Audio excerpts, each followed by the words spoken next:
किसी भी कोने में रहने वाला सनातन धर्म का उपासक इस आरती के बिना अपनी प्रार्थना अधूरी समझता है।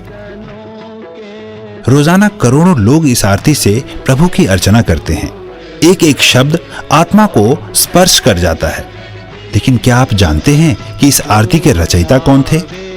बड़ी विडंबना है कि करोड़ों लोगों द्वारा सस्वर पाठ की जाने वाली आरती के रचयिता के बारे में लोगों को जानकारी ही नहीं है। ओम जय जगदीश हरे। इस आरती के रचयिता का नाम है पंडित श्रद्धा राम फिल्लौरी, जो कि धर्म प्रचारक, लेखक, संगीतज्ञ, ज्योतिषी और समाज सुधारक थे। इस विश्व प्रसिद्ध आरती की रचना उन्होंने सन 1870 में की थी। सिर्फ रचना ही नहीं, धुन भी उन्होंने ही तैयार की थी। इस महान आत्मा का जन्म 30 सितंबर 1837 को फिल्लौर, पंजाब में हुआ था। इनके पिता जय दयालु जी एक प्रसिद्ध ज्योतिषी थे। बचपन से ही श्रद्धा राम जी इतने कुशाग्र थे कि मात्र 10 वर्ष की आयु तक ही कई भाषाओं का ज्ञान अर्जित कर चुके थे। लोग इस बालक की कुशाग्रता से प्रभावित होते थे, लेकिन किसी को मालूम नहीं था कि इस बालक की रचना युगों तक प्रचलित रहेगी। अद्वितीय लेखक पंडित फिल्लौरी को सर्वप्रथम हिंदी उपन्यास भाग्यवती लिखने का श्रेय भी जाता है। उन्होंने बाइबल का भी आंशिक अनुवाद गुरुमुखी में किया था। उन्होंने महाराजा रंजीत सिंह के शासनकाल पर आधारित पुस्तक सिक्खा दे राज दी विधियां का लेखन भी किया।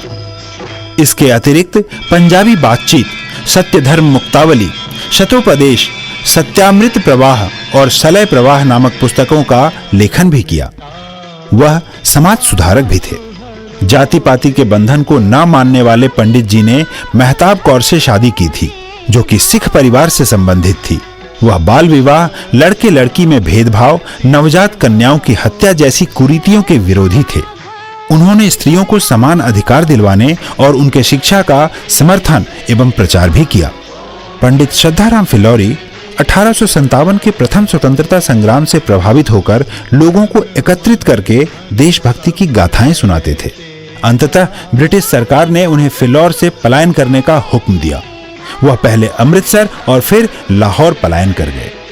अद्वितीय आरती के रचयिता पंडित श्रद्धाराम फिल्लौरी यद्यपि हमारे बीच सशरीर नहीं है, परंतु आत्म विभोर करने वाली जगत के ईश का गुणगान करने वाली आरती के प्रत्येक शब्द में उनकी छवि विराजमान है।